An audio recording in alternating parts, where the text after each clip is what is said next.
I didn't put away my winter clothes. It's a little chilly. Yeah, no. Ladies and gentlemen, good morning. I would like to call the recommending meeting to order, April 16th, 2013, a little bit after 9 a.m. Are we in compliance with the open meeting law? Yes, we are. Okay, having said that, we'll move to the first line item of business, which is bill number 2013-14, abeyance item for possible action, updates to city licensing regulations by creating 2 new alcoholic beverage license categories, beer and wine room and ancillary brew pub, and prohibiting restricted gaming at an establishment where a beer and wine room alcoholic beverage license is held. This is sponsored by Councilman Bob Beers. Appropriate, too. I would like to know, Is that right? Mr. Chair. Pardon the pun. Got mortuary legislation coming soon. Right. At this time, we'll open it up for the comics here on the dais. Councilman Coffin. I have nothing to say. Councilman Beers. Just want to note, Mr. Chairman, how sad it is to see all these brewers before us drinking water and coffee. It's somewhere 5 o'clock in the world. Anyone wishing to speak on this item, please stand by as we open it up for staff for comment. Karen? Thank you, Mr. Chairman. For the record, Karen Douglas, Business Licensing Manager. After the last recommending committee, you tasked business licensing with meeting with various representatives from the industry that spoke before you to address 3 issues. Those were, the first issue was on page 2, where we had a sentence that seemed to indicate that the sale of malt beverages, the manufacture of those would be limited to 49% of beverage and food, to address that issue. Also, the brew pub fee, and to add language allowing for growlers, which are refillable containers with a sanitary cap, which is language we'd already been working with the city attorneys on. Today we're proposing this bill in a proposed First Amendment. Okay. And what that does is takes the manufacturing simply to the state limit, which is 150,000 barrels. So anything over the production of that would not be considered a brew pub. Under state law, they would not be able to get a license.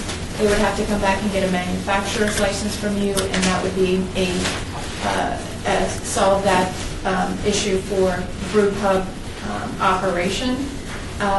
Also, to be out of the growler language, you'll see on page 2, starting at line 12. And we worked on the fee for the ancillary brew pub would be $500 or 1% of sales to licensed wholesale dealers, whichever is greater. So they would pay that 1% only on the wholesale, not on retail across their bars. They're not to customers coming in to get those growlers or to buying that 6-pack or even getting a crate filled. It would just be for the wholesale. You good? Okay. Is there any further comment from staff? No? Yes, Valsky, Deputy City Attorney. In addition to the changes that Karen mentioned, we added a new section 7 with an Exhibit A that talks about the fact that since we're deleting the existing category, but letting those who are operating remain in that category, this would be a means of maintaining on the record those regulations that apply to that, even though they're being removed from the actual code. So this is a reference point. Okay, and that would be on page 6? Yes, 26, lines 21 through 24, and then Exhibit A. I made some copies of the First Amendment. They went rather quickly, so I'm sure that not everyone has a copy of that. Okay. And we have copies here for those that will like a copy? Yeah. Okay, great. Councilman? No questions. I don't have questions. No? Yeah. Questions? No questions. Okay, we'll open this time up for the public. Anyone wishing from the public wishing to speak on this item, please come forward, state your name for the record. We're good? Okay. Some compromising. Well, So is everyone happy, right? well, they haven't gotten up, so let's take it that they're happy. That's a good time. All right, well, good deal. We'll close public comment at this time. I see someone come up. Did you good? Okay. Make some additional copies then. Okay, thank you. So I will entertain a motion at this time, and if the motion is made for approval, then please make it with the First Amendment language. Mr. Chair, I move for approval with the First Amendment language. All in favor? Aye. Aye. So move. Congratulations. Good luck to you all. Okay. Good times roll. Before they leave, Does anybody need a copy of the additional language? I've got a copy I can spare. and also for the record, let me state that this bill 2013-14 will be eligible for adoption at the May 1st City Council meeting. Mr. Chair? Yes. Thank you. Mr. Chair? Yes, sir. I would like to thank Karen Dettleston for all her pretty extreme efforts getting this done. Absolutely. Thank you so very much. All right. Bill number 2013-15 for possible action amends the Unified Development Code to clarify that the remedies available to the city for sign violations under LVMC 19.16.200 apply to sign violations under chapters 19.06 and 19.08 as well proposed by Flynn Fagg. Staff? For the record, Doug Rankin, Planning Manager. This bill will clarify how Title 19 relates to Title 16 to allow code enforcement to provide for civil penalties when violations occur. They currently have the right to remove, but there was some confusion in the code whether or not they could do civil. No. I'm sorry. Okay. Anyone else from staff? Okay. Now it's time for the public comment. Anyone wishing to speak on this item on the public comment, please come forward and state your name for the record. Seeing none? Councilman? Well, let's see. You know what, I think we have a wrong agenda summary page attached to this bill. Yeah, we do not have that The bill. page appears to be describing the super graphic ordinance, which is yet to come on our It's agenda. something else. Right. You see that, Val? Mine's good. This might be unique to my bunch. What is the actual number of the bill supposed to be? I see what happened. Yes, 2013-15. And I've got a bunch of 1.6 stuff in here with 1.5. Mr. Chair, if you're ready for the motion, I would move that we recommend approval to City Council. Okay, all in favor? 2013-15. Let's see. Oh, yeah, 15. 15. 15, yes. Fine. All in favor? Aye. Aye. Aye, so moved. Thank you. Okay, now, also, bill number 2013-15 is eligible, will be eligible for adoption at the May 1st City Council meeting. Okay, now we're down to bill number 2013-16 for possible action, authorizing super graphic signage within the downtown Centennial Plan Overlay District and establishes standards and procedures relating thereto. Sponsored by Councilman Stephen D. Ross. Well. Morning, Councilman. How are you, sir? Good. Anyone wishing to speak on this item from the public? Stand by Bring up some and comments. allow staff to speak on this item. Once again, for the record, Doug Rankin, Planning Manager. The Planning Department held additional stakeholder meetings with the group interested in super graphic signs. A compromise was reached, and that produced this bill. The notes to this bill are the minimum requirements that are non-waivable. There's a minimum of 9 stories, 120,000 square feet. Limit the buildings with commercial uses only. Buildings must be occupied. Off-premise messaging is not permitted as part of the super graphic sign. 3 super graphic signs per building tower, no more than 1 building per no more than 1 super graphic sign per building elevation. Minimum sign area is 1,500 square feet. You cannot extend above the roof or parapet. You must be a minimum of 15 feet above the grade or sidewalk. For the scenic byway, you cannot face the Las Vegas Boulevard with your graphic sign unless it meets those requirements. You cannot be oriented toward a residentially zoned property. External lighting is permitted, and LED is also permitted, limited to static images in 6-second minimum cycles. The signs must be maintained and replaced within 30 days if they're not being maintained. Any safety issues must be corrected within 72 hours.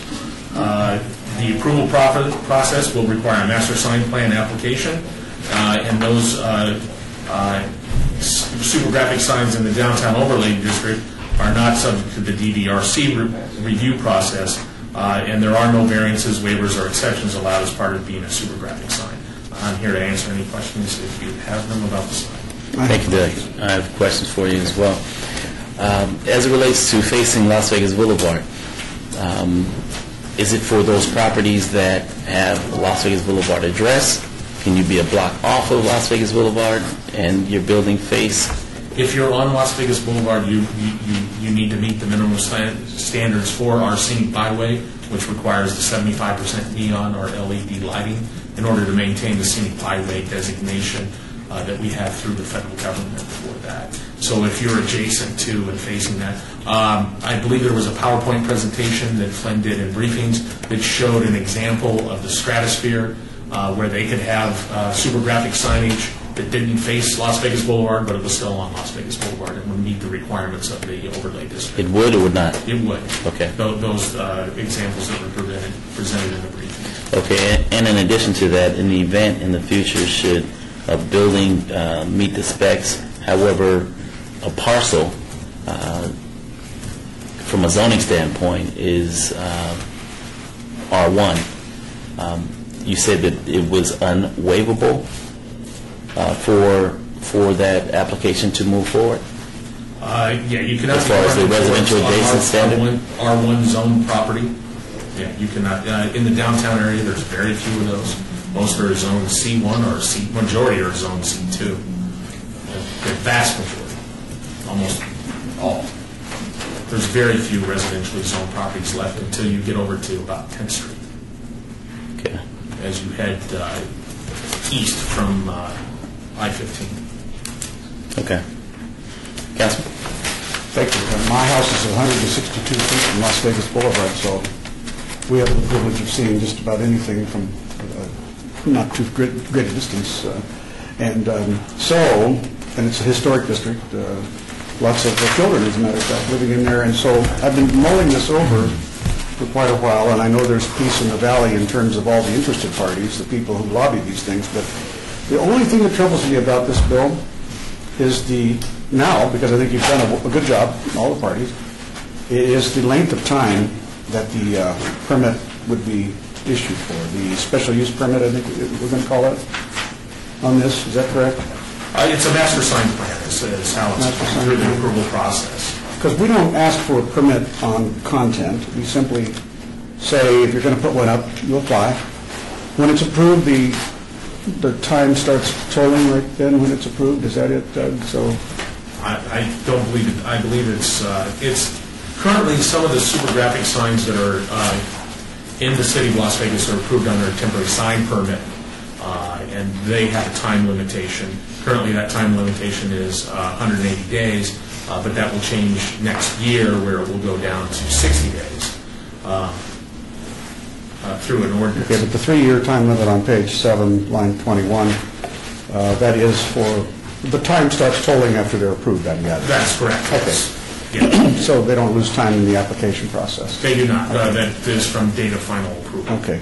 See, the only thing that concerns me is the content, which we cannot control. And we know through handshake agreements here that we have well, it's written, you can't advertise off-premise stuff. You can't advertise a very narrow service or a very narrow product that you might sell or purvey in some way or another on your property. But you do have the ability to advertise anything that you have a substantial thing going on. So, for example, if you have a strip club in your premises, and it is a major part of the business, it's something that's important, you could have the sign of your choice. There is no limit. That is correct. There is no holds barred under this bill. So, I've been mulling this over, and I'm worried. Everybody on the strip's getting into the TNA business, for God's sakes. They're getting strip clubs everywhere. And I have no doubt that there's a race to the bottom on that, pardon the pun. But we'll have that downtown, too. It would make sense. And so some of the images that come out of the advertising in certain areas is pretty strong. It's pretty heavy. I remember being shocked. I shouldn't have been shocked. I grew up in this town when the Riviera put out its Crazy Girls ads, and maybe somebody said, they only keep that on the strip, but the second my family was driving down the street and saw a taxi cab with that staring us in our front window, I thought, well, and my son sees it and goes, Dad, look at that. What's that? So I thought, I have a hard time explaining that, which was creative and very amusing, but it was in your face too much. And I thought, well, I would rather see a shorter period of time be allowed. And I've mentioned this caused a couple heart attacks because there's been an agreement. I'd rather see a shorter period of time so that while this is a self-monitoring business, we think, in fact, I think I'd like to make sure it's self-monitored better. And I don't know how the sponsor of the bill would feel about it, but I do know that, because he's worked very hard getting all these parties together. But downtown, it's risky business, and so we can see just about anything on a tall building into the neighborhoods, and I think if it's well done.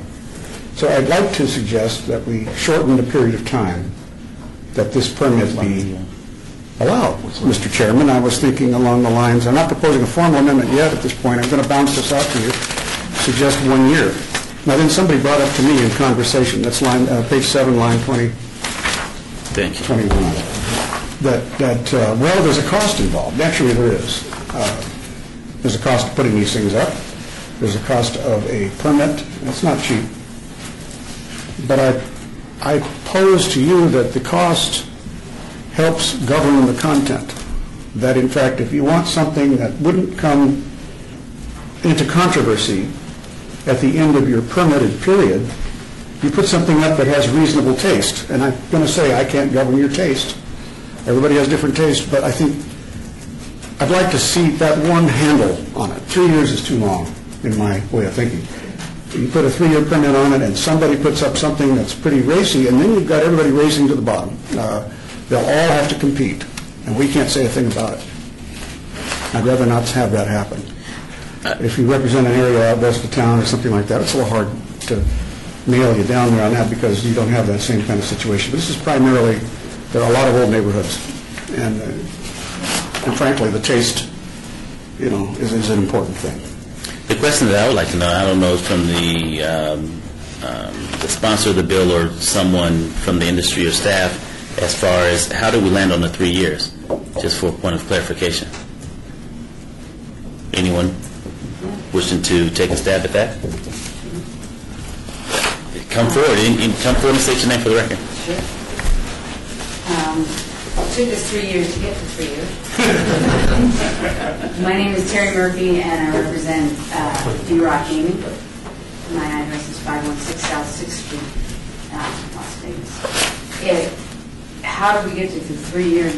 I guess is sort of the same way we got to pretty much everything else in the ordinance, which was very, very difficultly, right? It was just a matter of recognizing the cost of the sign. For example, just to produce a super graphic sign, there are people in this room who know better than I do, but I'm going to say on the order of $200,000 to $300,000 would be the cost to produce a super graphic sign. So if someone were to put up a sign that would reflect some of the things that Councilman Coughlin was talking about,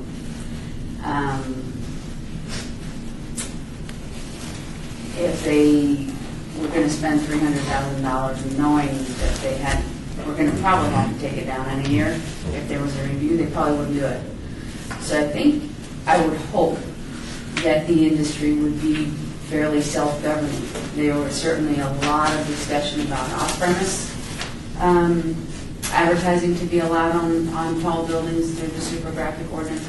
That was clearly eliminated for many of the purposes you're talking about. So I can see where something like you're speaking of would occur on behalf of the resort industry, at least, specifically the D. I would say that we would prefer a 3-year review period just because of the cost involved in putting up the sign in the first place. I don't think we would ever put anything up objectionable, we hope. But just from our standpoint, that's what we would say. I'm recognizing your dilemma. Mr. Chairman, if I could ask a question. Okay, what is the cost of the permit? I can't control the cost. You can spend $1 million putting one up and it'd be fine, it'd be beautiful. But I want to know what the permit cost is, because maybe if we shorten the review period, we could amortize the permit cost to essentially 1/3, for example, if we went to 1 year. It's like, what would it... I have to ask staff, because initially it was written in the ordinance what the cost was, and I don't see it here. Russell, you found it? Billboard feature traditionally go 2 years. It was based on a per square foot basis, which we, at the planning commission, made note that we thought it might be better based on what the cost of the review was, plus some small fee for the privilege of doing it. When you base it on a per square foot basis, you're talking about a fairly significant cost. If you're doing the side of a building, you could be looking at $15,000, $20,000, $30,000 per permit. Right. Mr. Chairman, I've heard That's $1.50 a question that I have. I've heard a lot of money is charged in our fee. I've heard of as much as $1 or $1.50 per square foot for the permit. Somewhere along the line, we had settled on 50 cents, but I can't find it on here. But it's settled on that, even though And Mr. Chairman, through you, yes, all signs are required to pay 50 cents per square foot for a sign fee. That's the sign fee for a sign, any sign in the city of Las Vegas. It's 50 cents per square foot. Is that per annum? No, that's just a one-time fee for the building permit. To build a billboard, for example, It's 50 cents per square which foot. is the physical permanent structure upon which various signs are placed, taken down, replaced, taken down, replaced. I don't believe they pay a fee each time they replace a sign. It's for the initial sign itself, for that square footage of the signage itself. Of course, a billboard has additional they have a foundation fee in order to, because there's a permit for the foundation, so somebody has to go out and inspect the foundation, make sure it doesn't blow over in the wind. There's structural, but all signs, even a simple wall sign on the side of a building or your sign advertising your business on a pole, it's 50 cents per square foot. So are you anticipating that the only fee that would be incurred by someone getting a plan with a super graphic approved in it would be a one-time 50 cent per square foot fee? For that sign, correct. For that super graphic location? Location, right. And that's going to pay and recover the cost for our inspection to ensure that, it's not going to blow off and all of a sudden cover Well, we would have an ongoing, cars as they're but driving down the street. we would have an ongoing requirement to police that aspect of it versus the one-time requirement of the plan for the sign. Well, it's the plan for the sign and also to ensure the sign is in compliance to the building code and the zoning code. I understand, but it seems to me we have a lot of one-time work to do when someone erects a new billboard. I guess we have to go back in our memory banks for that. And this would be no such issue because the sign holder has been long approved by the city. It is in fact the building.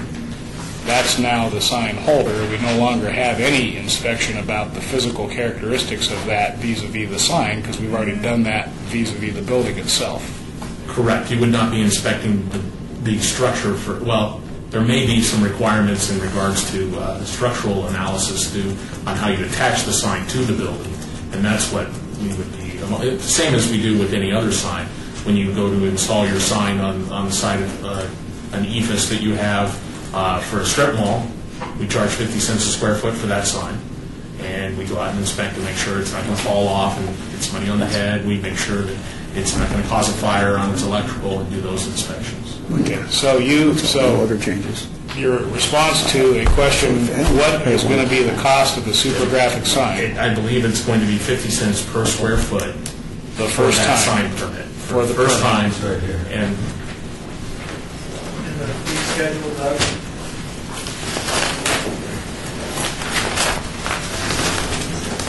I don't have this. I'd like to. Yes, and then that's our standard fee is 50 cents per square foot for any sign in the city of Las Vegas, whether it's a super graphic or A mini graphic. a mini graphic, a sign, a pole sign. Mr. Chairman? Yes.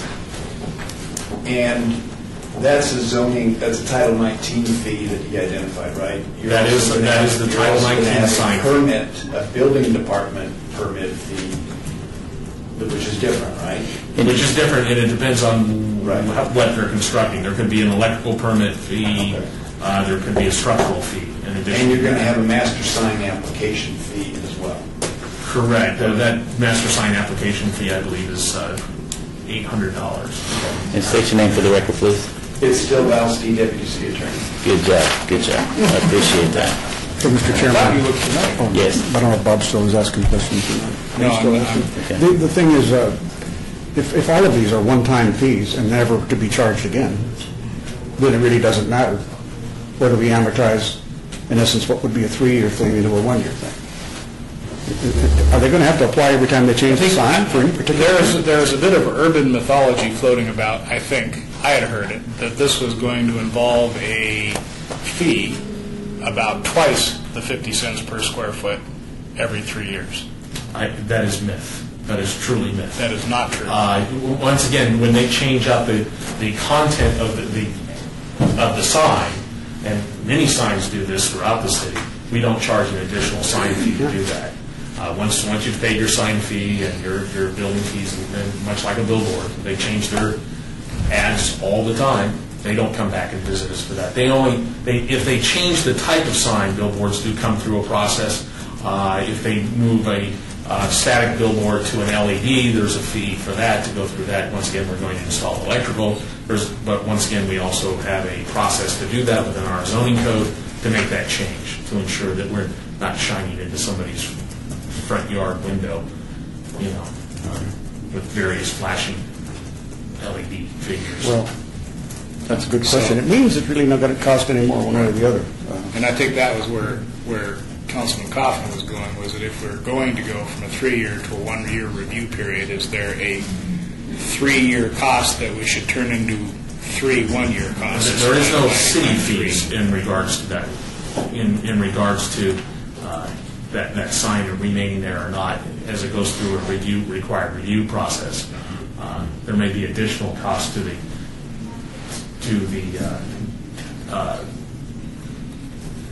customer who is changing out their ad copy. If they have a sign that every year they have to change their ad copy out, that may be an additional cost to them.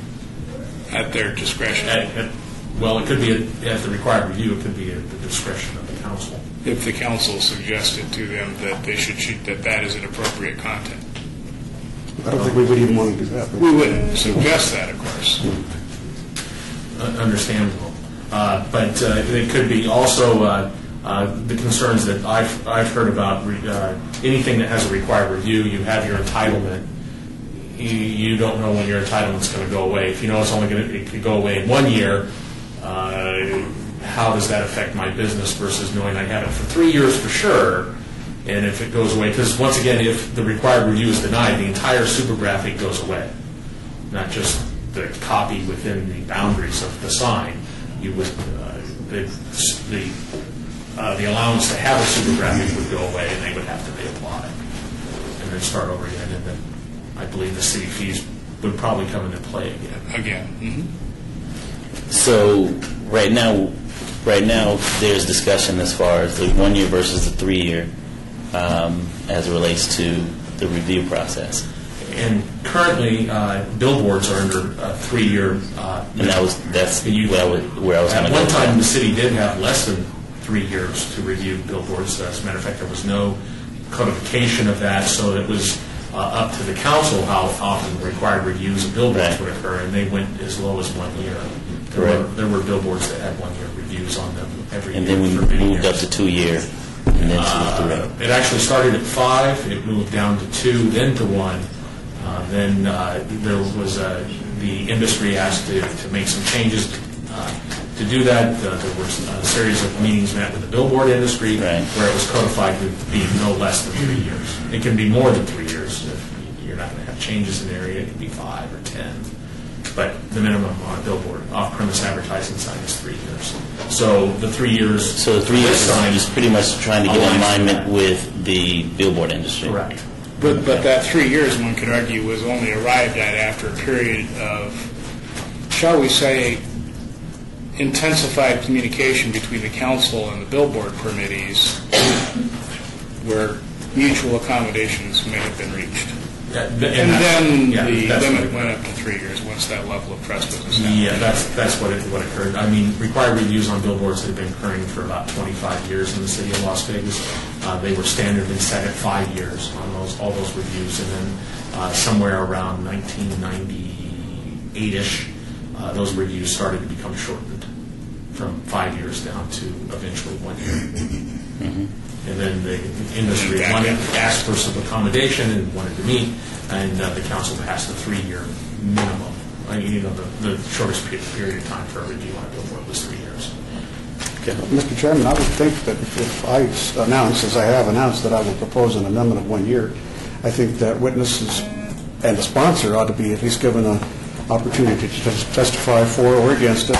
We now know there's no fiscal impact, that we don't have to worry about, softening the blow. Okay. Anyone from the public wishing to speak on this item, please come forward and state your name for the record. Yeah, Mr. Chairman, if I may. Yes, sir. Thank you, City Council, Steve Ross, 8500. Thank you. First, let me say this. This is new territory for the City of Las Vegas. I think we all recognize that. More importantly, before we as a government start changing things and affecting other people's livelihoods and businesses, it's important to recognize what has transpired to get to these requirements. The stakeholders are in the room. Many meetings transpired. The 3-year time period, Councilman came up through the stakeholders meetings, both in conjunction with the billboard industry and the downtown property industry and city staff. So that's significant to note right now.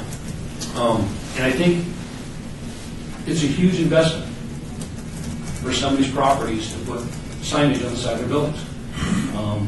And I must commend everybody and thank everybody for getting to this point, because I think this is workable and this is doable. This is important in such a way to help the economy in downtown and help these properties. I think the off-premise sign issue has been handled. Something to note also is that any master sign plan has to come before City Council for our approval. If we don't like it, it doesn't get approved, and I think that's significant to know. Whether it's 1 year or 2 years. I want to say something to the review of condition on billboards. When I was elected in 2005, it was a 1-year review. It is very difficult to base a business model based on a 1-year review. I'm not sure I can have that property there or that income stream there. Every year I have to go through this process. So what did we do? We worked with the billboard industry. We came up with a good compromise, a 3-year minimum required review. And in some instances where, and I'll use North Rancho, nothing's going to change out there. That billboard can be there for 5 years, for 10 years. It's been there for 20 years. I think that's important for us to recognize as well. But I am asking you, Mr. Chairman, and to this recommending committee to approve this as it is and send it on to City Council with a due pass. Okay. Thank you, sir. You glad to hear from me? State your name for the record. Thank you, Mr. Chairman. Russell Rowe on behalf of Boyd Gaming Corporation. We, as you know, we've been involved in this process 4 or 5 years now. It's been very lengthy, and the planning department has done a terrific job bringing the parties together over the last, 12, 18 months to work through to the language we have here today. And, where we stand today is we would prefer to see the language move forward as is.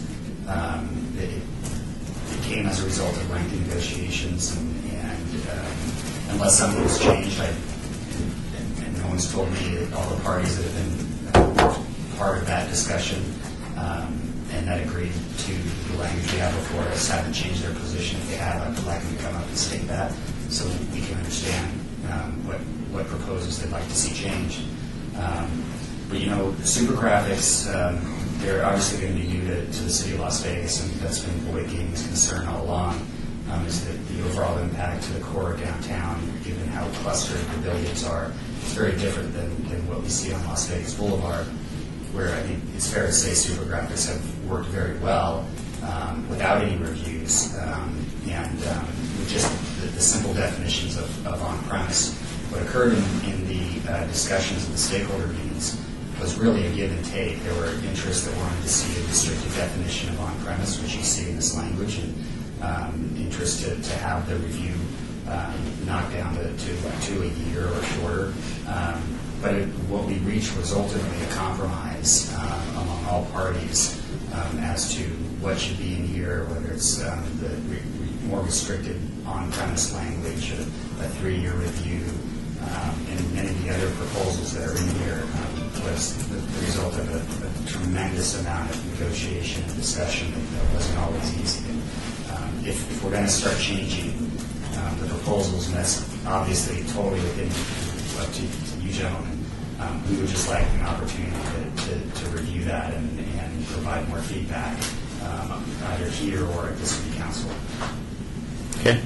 Anyone else from the public wishing to speak on this item? If so, please come forward and state your name for the record.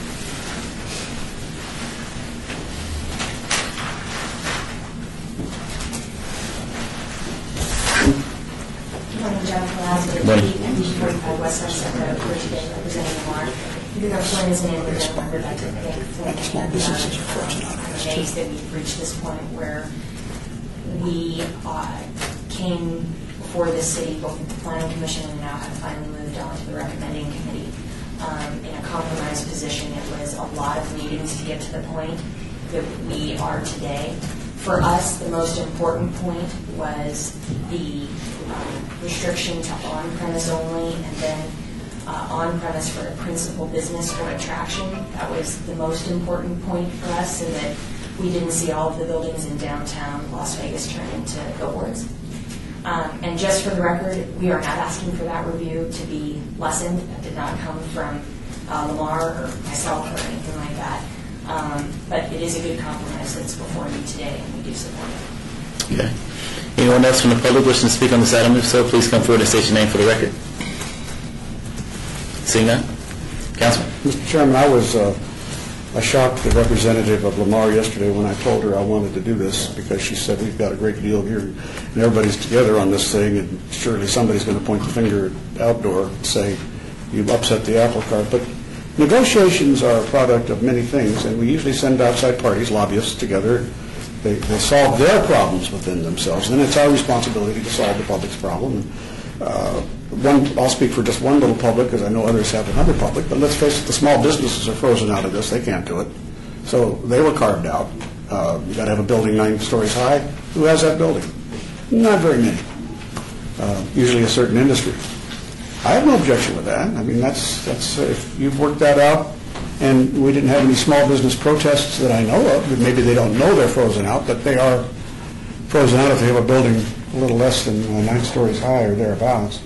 So there are things that happen sometimes in compromises that are compromises between big boys and girls, and others are left out. So I just point that out as the kind of thing that compromises develop. It isn't always fair just because people who are in the meeting think it's fair. But we all experienced politicians. We know about that, right? Yes, sir. So I'm going to propose to amend this bill with a change in line 21, page 7, to a period of less than 1 year. May not be a period less than 1 year. Otherwise, amend, that's the only amendment. And seek the approval of the council. Okay. All in favor of that item? Aye. All opposed? Aye. I guess the ayes have it as far as moving forward to the full body of the City Council with a 2-1 motion for approval of the suggested recommendation of no less than 1 year. And everybody has a month to argue about it. Or is it a month? When was the next? When would this item will be eligible for adoption at the May 1st City Council meeting. The May 1st City Council Even meeting. with the amendment, that doesn't change? Nothing changes. Okay? So that will be it. We'll move on to the next line item of business, which is bill number 2013-17 for possible action authorizes local improvement refunding bonds for the City of Las Vegas, Special Improvement District number 607, Providence in an aggregate principal amount not to exceed $35,700,000. Staff? This is a standard refunding bond for an SID, existing SID, Providence. The city from time to time sees ways to achieve interest savings by refunding this. Everything is in order. We have Vanetta here from Finance if you have any specific questions. Okay. Anyone from the public wishing to speak on this item, please come forward and state your name for the record. Okay, seeing none. Counsel? I have a question. Yes, sir. Will this, pardon me, will this interest savings manifest as a reduced payment or a reduced number of payments to the people who are paying the SID? Vanetta Alcoya, our finance department, City of Las Vegas. This is actually going to reduce the amount of payment to the homeowners. We're estimating that the average annual payment reduction will be about $75 to the average homeowner. And there are about 4,600 parcels in this area, so. 4,600? 4,600 Okay. in Providence. Where is this? Providence is probably Northwest somewhere. Yeah, so- yeah, it's in Ward Elkhorn. 6, and it's right by Lone Mountain. Indicated. Over Okay. in that area there. When you go 215, you can see it all. I have a question. Yes, sir. Do refunding bonds like this have to go to the local debt commission? They do not. Do not, okay. The original bond issue might have gone, but in this particular instance. Okay. Okay. I'll entertain a motion at this time. So moved. All in favor? Aye. Aye. Aye. So moved. Thank you. We're now down to public comment. Anyone wishing to speak on the public comment may do so. Subject matters may be limited. If there's anyone wishing to speak on this item, please come forward and state your name for the record. Seeing none, entertain a motion. Move to adjourn. All in favor? Aye.